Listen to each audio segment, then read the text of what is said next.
Kami semua tidak sempat menanggalkan pakaian kami. Setiap orang memegang senjata dengan tangan kanan. Ya, puji Tuhan, saudara. Kita masuk pagi hari pasalnya yang keempat dari kitab Nehemia. Kita akan lihat bersama pada ayat 1 sampai ayat yang keempat, saudara. Kita akan lihat bersama, sama-sama kita baca ayat-ayat ini. 1, 2, 3. Ketika Sanbalat mendengar bahwa kami sedang membangun kembali tembok, bangkitlah amarahnya dan ia sangat sakit hati. Ia mengolok-olokkan orang Yahudi dan berkata di hadapan saudara-saudaranya dan tentara Samaria, apa gerangan yang dilakukan orang-orang Yahudi yang lemah ini? Apakah mereka memperkokoh sesuatu? Apakah mereka hendak membawa persembahan? Apakah mereka akan selesai dalam sehari? Apakah mereka akan menghidupkan kembali batu-batu dari timbunan puing yang sudah terbakar habis seperti ini?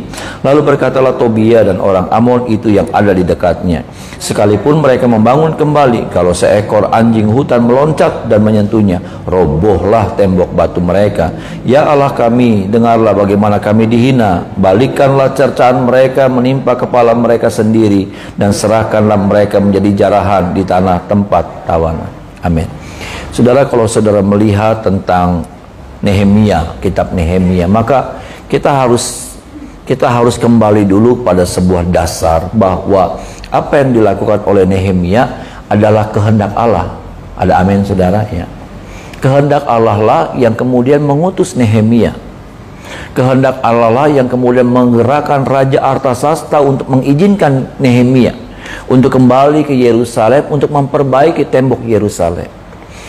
Kita mau sama-sama tegas dulu di sini tentang apa itu kehendak Allah. Ya, saudara, bahwa apa yang dikerjakan oleh Nehemia itu bukan hanya hasrat, dorongan hati, tetapi inilah Tuhan yang menggerakkan hati Nehemia dan orang-orang yang ada. Sama-sama bilang sama saya, kehendak Allah, saudara. Ya. Kita harus tahu dulu ini, saudara. Ya, bahwa inilah judul besar dari semua yang dilakukan oleh orang-orang yang dalam Alkitab, kehendak Allah. Dan termasuk apa yang dilakukan oleh Nehemia, itu bicara tentang kehendak. Itu bukan bicara tentang ambisi. Kenapa? Kalau bicara sekedar ambisi, lebih baik, lebih nyaman, lebih enak Nehemia tinggal di kerajaan Artasasta. Kenapa? Semuanya fasilitas yang dibutuhkan secara manusia didapat di sana. Kenikmatan hidup didapat di sana. Kehendak Allah. Dan ini, saudaraku, yang kita mau lihat bersama pagi hari ini, bicara tentang kehendak Allah, saudara. Yang pertama, kalau kita bicara kehendak Allah dari pasal 4 dari kitab Nehemia, maka orang yang melakukan kehendak Allah ini, perhatikan, orang yang melakukan kehendak Allah bukan berarti bebas dari tantangan. Bisa bilang amin, saudara. Seringkali kita berpikir salah. Wajar sih, saudara. Kenapa? Karena keterbatasan kita. Itulah sebabnya firman Allah mau mempertegas, mau memberikan pengertian baru kepada kita. Karena seringkali kita punya pengertian yang kalau saya sedang melakukan kehendak Allah, maka ada tantangan tapi kecil gitu, kita bisa terobos dengan mudahnya. Tidak. Ternyata ketika pun kita sedang melakukan kehendak Allah, perhatikan baik-baik. Supaya apa? Supaya saudara dan saya jangan jadi kecewa. Ketika pun kita sedang melakukan kehendak Allah, jangan marah kalau di dalam ketika melakukan kehendak Allah tetap ada tantangan, bahkan tantangan yang berat sekali. Tantangan-tantangan yang seringkali melelahkan sekali.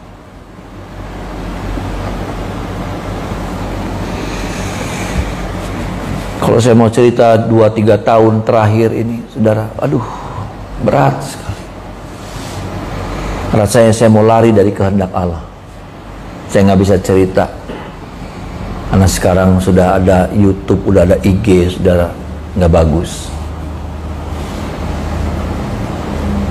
Tapi kalau saya mau cerita, saudara, rasanya pengen lari dari kehendak Allah. Karena saya menghadapi sesuatu yang berat sekali. Dan saya mau bilang juga buat Bapak Ibu Saudara, mau ingatkan, ketika pun engkau mungkin hari-hari ini sedang melakukan kehendak Allah, engkau sedang melakukan apa yang menjadi maunya Allah dalam hidup saudara, tapi tetap bukan berarti kita bebas Bukan berarti kita tidak ada masalah. Bukan berarti waktu kita melakukan kehendak Allah itu tidak ada tantangan-tantangan. Aduh, tantangan-tantangan. Kalau saudara baca pasal 4, aduh, dramatis sekali, saudara. Keadaan saat itu keadaan yang sangat mencekam. Bagaimana tidak, orang sambil membangun, sambil pegang pedang. Firman Tuhan bilang, mereka bilang begini, Nehemia bilang begini, sampai kami nggak bisa ganti baju, nggak sempat ganti baju. Bayangin kondisi yang kayak apa. Artinya begini, nggak dikasih kesempatan buat napas gitu, nggak dikasih kesempatan buat apa namanya, buat nyantai sedikit. Kenapa? Ancamannya begitu kuat, pergumulannya begitu hebat, sampai mereka nggak bisa balik ke rumah, mereka mesti bermalam di situ. Bahkan kadang-kala sampai malam mereka bangun, sebagian berjaga-jaga pakai pedang. Coba saudara mengamati, coba saudara melihat, membaca lagi Nehemia pasal 4, itu mencekam sekali.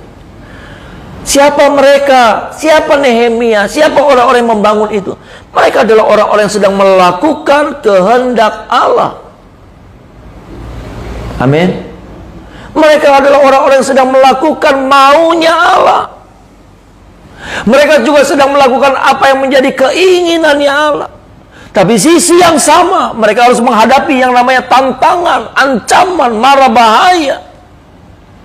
Kadang kita suka berpikirnya secara daging kita.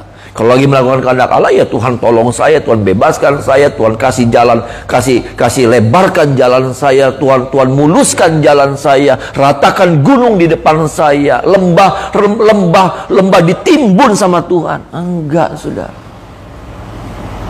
Belokan-belokan diluruskan sama Tuhan. Enggak, sekali lagi enggak. Salah, konsep berpikir yang seperti itu keliru. Nanti apa? Nanti engkau akan macet di tengahnya. Engkau akan bilang begini, aduh, katanya lagi melakukan kehendak Allah, kok kayak gini? Berarti ini bukan.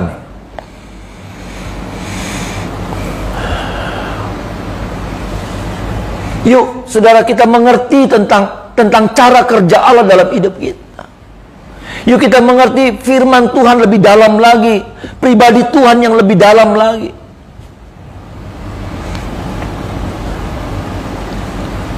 Karena konsep kita seperti itu, siapapun kita maunya seperti itu. Tuhan, saya mau menghidupi, saya mau melakukan apa yang menjadi maunya Tuhan. Tapi tolong saya, luruskan jalan saya. Gunung di depan saya ratakan. Lembah-lembah yang ada di depan saya timbun, Tuhan.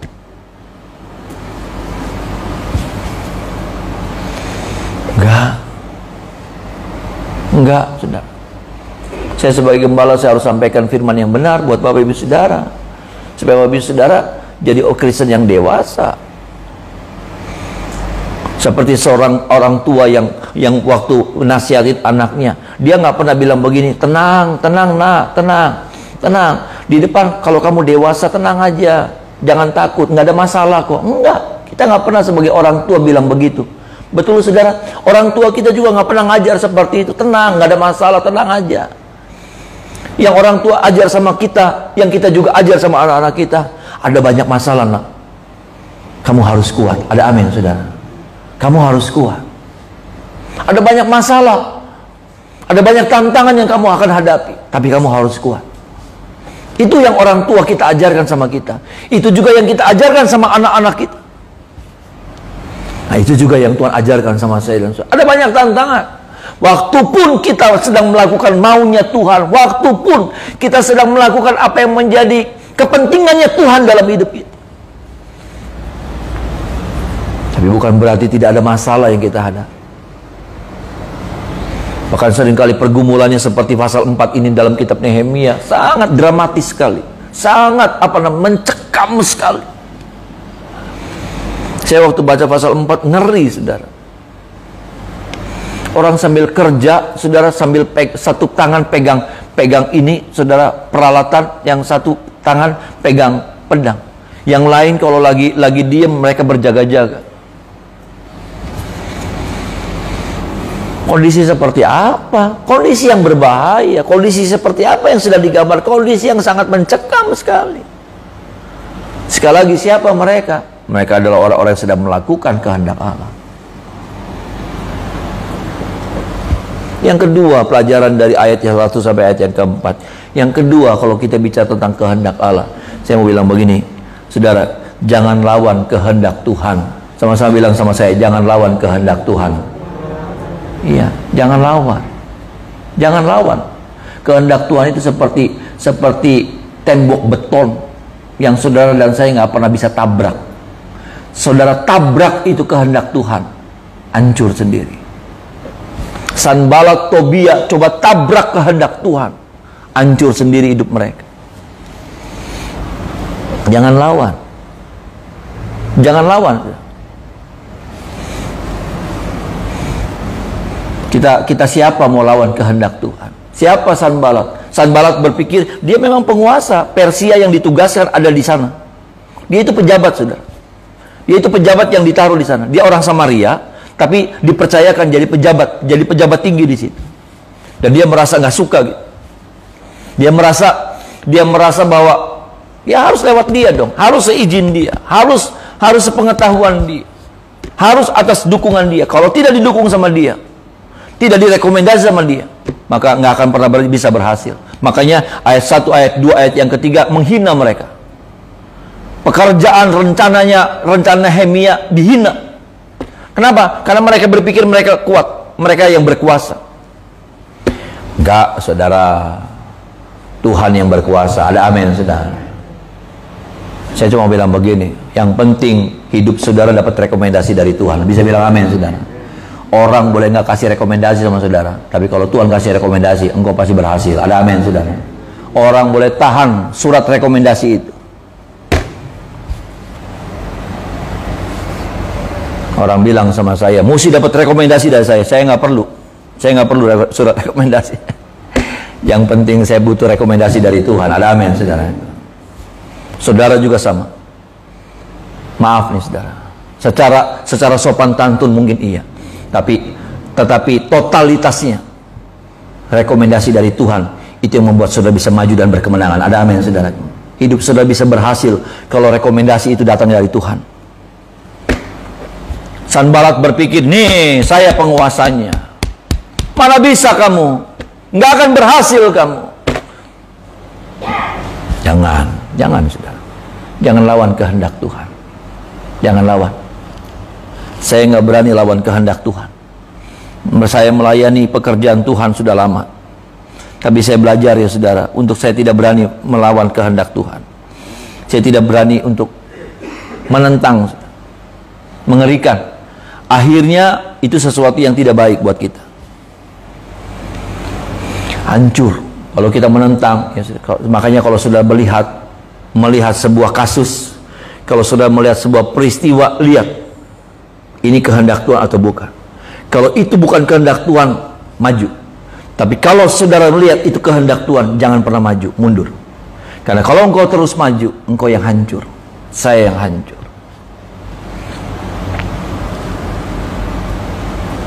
Kalau saya berhadapan dengan orang yang mendapatkan rekomendasi dari Tuhan, jangan maju saya. Jangan lawan, karena saya yang hancur.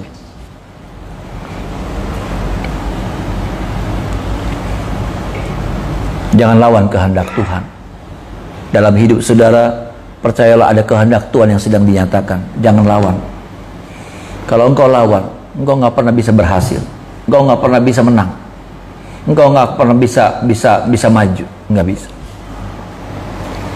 Nurut saja. Artinya begini, waktu Tuhan suruh kita berhenti, diem. Jangan terus maju. Kenapa? Bahaya, celaka buat kita. Tapi ada saat dimana Tuhan bilang suruh kita maju, maka di situ ada kemenangan yang Tuhan sudah sediakan buat saya dan saudara. Ini saudara bicara tentang kehendak Tuhan, kehendak Allah. Bahwa yang pertama yang kita belajar, orang yang sedang melakukan kehendak Allah bukan berarti nggak ngadepin masalah, nggak ngadepin tantangan. Ada, bahkan banyak, bahkan bertubi-tubi. Yang kedua, kalau kita bicara kehendak Allah, maka jangan lawan, jangan lawan, hancur sendiri. Ya, Mau seperti apa kekuatan kita, tapi itu seperti tembok yang nggak pernah bisa digeser. Kehendak Allah itu seperti tembok yang nggak pernah bisa digeser. Mungkin perumpamaannya masih terlalu lemah kalau saya gambarkan tembok beton.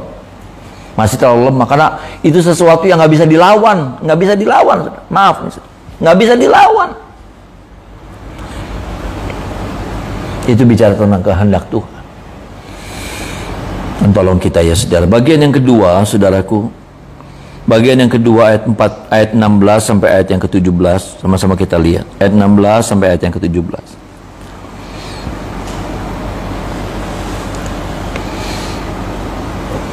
Kita baca saudara. 1, 2, 3.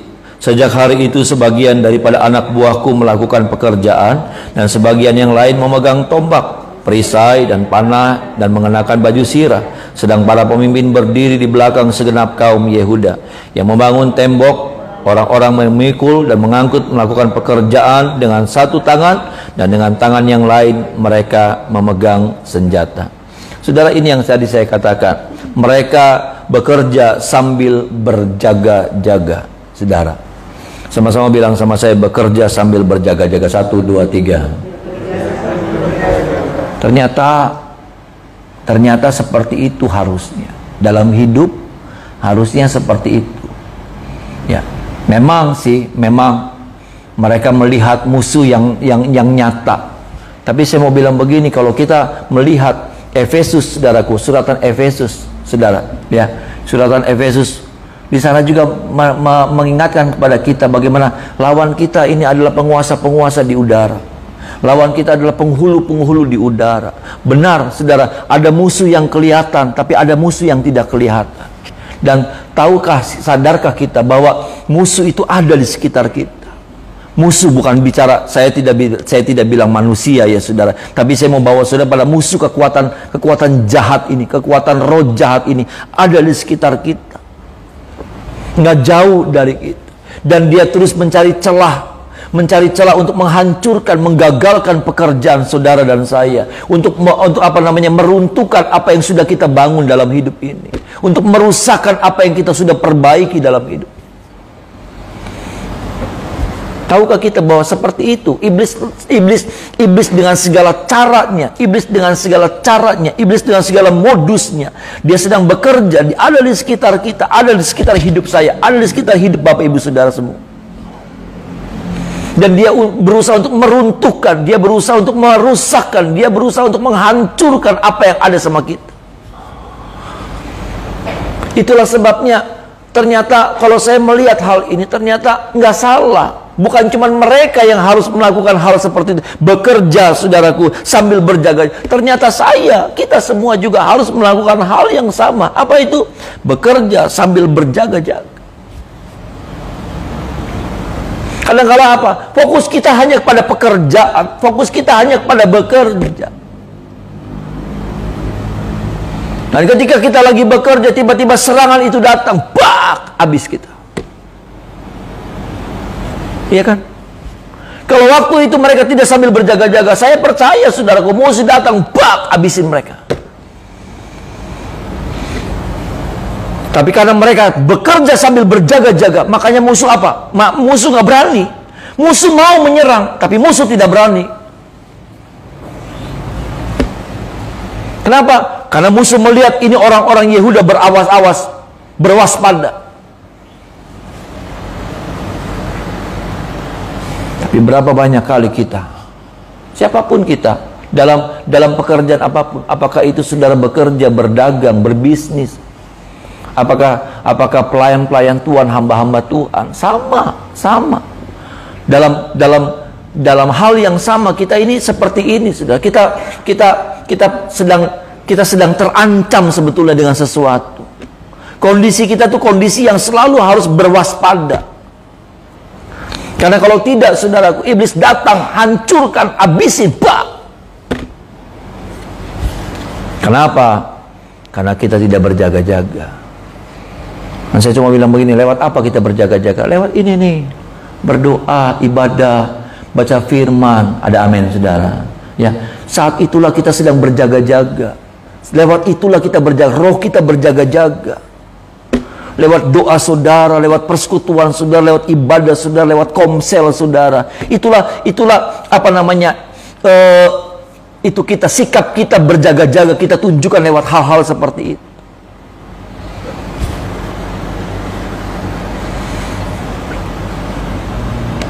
Berapa banyak kali kita cuma sibuk kerja.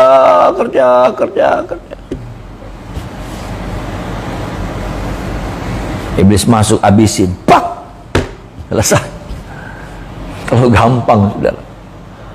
Terlalu gampang. Terlalu gampang iblis hancurin pekerjaan kita. Terlalu gampang iblis hancurin hidup kita, bukan cuma pekerjaan kita, tapi hidup kita dihancurin. Pak. Kenapa? Karena kita nggak berjaga-jaga. Kita terlalu pede. Maaf nih sudah, kita seringkali terlalu pede. Kita terlalu pede. Saya juga. Kadang kita terlalu pede. Nggak apa-apa, nggak ada apa-apa, aman. Pak! Habis. Iya kan? Iblis ganggu. Kalau dia nggak bisa ganggu kita, dia ganggu anak kita. Kalau dia nggak bisa ganggu anak kita, dia ganggu istri kita. Kalau dia nggak bisa ganggu apa, dia ganggu orang tua kita. Dia nggak bisa ganggu apa, dia ganggu ekonomi kita. Dia ganggu kesehatan kita. Dia ganggu pekerjaan. Dia ganggu orang-orang di sekitar kita.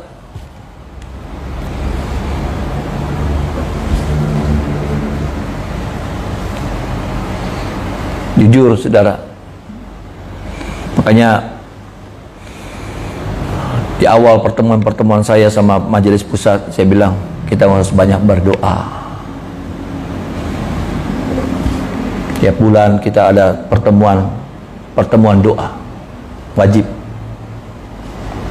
Maaf, periode yang kemarin saya ngerasanya pede. Nggak ada pertemuan doa, nggak ada doa-doaan. Kerja, bikin, susun program, bergerak. Dan di tengah jalan terjadi sesuatu. Iblis masuk. Iblis rusakkan. Kenapa? Saya harus bilang salah saya. Karena saya tidak berjaga-jaga. Saya cuma sibuk. Mata, perhatian, pikiran cuma sama tembok. Ini seperti ini. Cuma sama tembok. Bangun. Nah, berapa banyak kali kita juga seperti itu. Cuman kerja, toko. Karir, bisnis. Tapi apa? Tangan kita nggak berjaga-jaga. Mata kita nggak berjaga. Ini orang-orang, saudaraku, ya, firman Tuhan bilang satu tangan bekerja, satu tangan pegang pedang. Kayak apa? Artinya begini, sebagian perhatiannya buat tembok, tapi sebagian perhatiannya buat berawas-awas, berwaspada.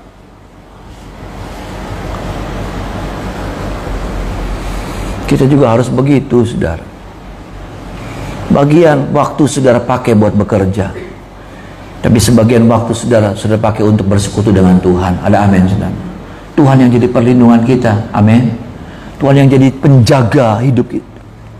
Dia akan memagari semua.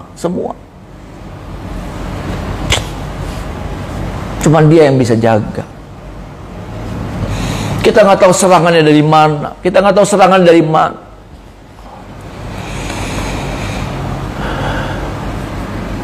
Iblis begitu gampang, sudah. Kalau Tuhan tidak menjadi perlindungan buat kita, iblis gampang hancurin. Seperti Sanbalat, Tobia, pasukannya ini besar. Kalau saudara melihat pasukannya ini besar, terlalu mudah habisin itu pekerjaan.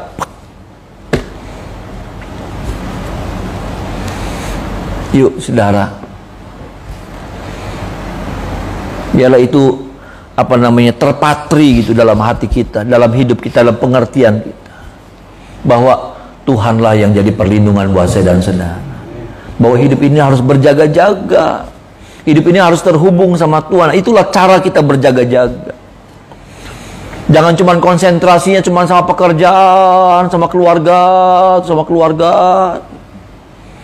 Khawatir ini nggak selesai, khawatir ini nggak bagus. Cuman itu terus sampai semuanya kita kerahkan.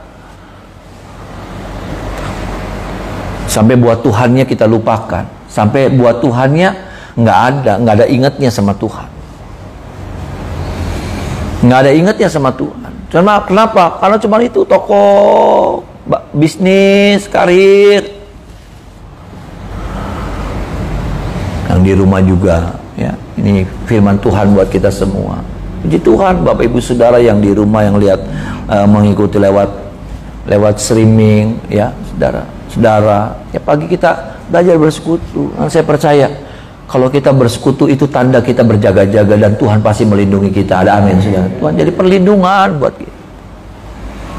Tuhan jadi perlindungan buat kita. Siapa yang bisa jaga? Nggak ada. Tiba-tiba ada toko yang kebakar, tiba-tiba ada anak yang celaka, tiba-tiba ada apa yang hilang, tiba-tiba biarlah satu tangan seperti itu, saudara. Satu tangan kita angkat itu buat kita pakai buat bekerja. Satu tangan yang lain kita angkat untuk memuliakan Tuhan. Amin. Satu tangan kita pakai untuk menyembah. Satu tangan kita pakai untuk apa? Beribadah kepada Tuhan.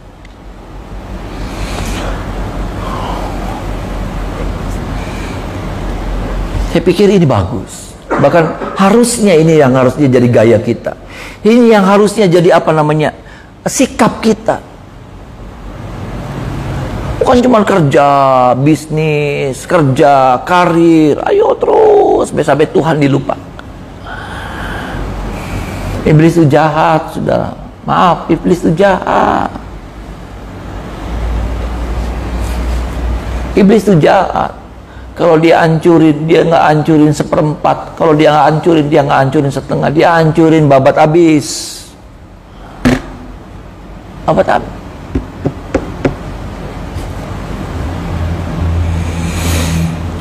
Tolong kita ya, saudara. Supaya ini, ya kita kan sudah dikasih pengertian. Dan saudara juga sudah belajar sebetulnya menjadi pelaku firman Tuhan dengan terus mencari Tuhan. Sikap saudara nih tiap pagi, ya, sama ibadah di komsel, di ibadah minggu, ya itu sebuah sikap berjaga-jaga saudara. Sikap apa? Sikap berwaspada saudara. Supaya apa? Iblis nggak bisa serang kita. Kalaupun dia mau menyerang kita, dia akan lihat, oh enggak, ini orang berwaspada. Hati-hati dengan orang seperti. Tapi kepada orang-orang yang tidak berwaspada, iblis hajar. Percaya, saudara. Percaya. Ada orang-orang yang tidak berwaspada hari-hari ini. Nanti di tahun ini akan ada orang-orang yang akan ada orang-orang yang habis. Maaf nih, saudara. Orang yang tidak berjaga-jaga, kenapa? Karena firman Tuhan bilang begini, iblis nih, saudara, di akhir zaman akan bekerja dengan sekuat tenaga.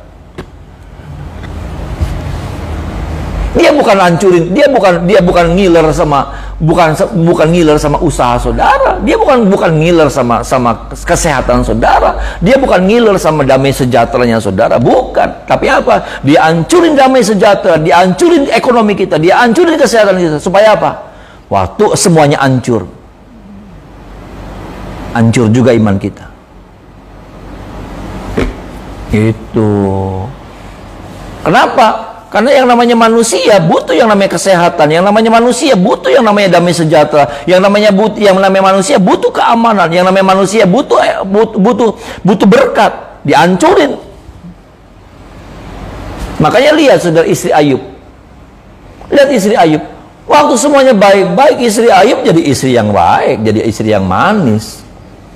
Tapi coba waktu semuanya hancur, dia bilang sama suaminya, dia bilang sama, kutuki Allahmu. Buat apa kamu lagi menyembah? Kutuki Allahmu. Saya cuma bilang begini, waktu kemarin-kemarin ibadah nggak dia? Ibadah.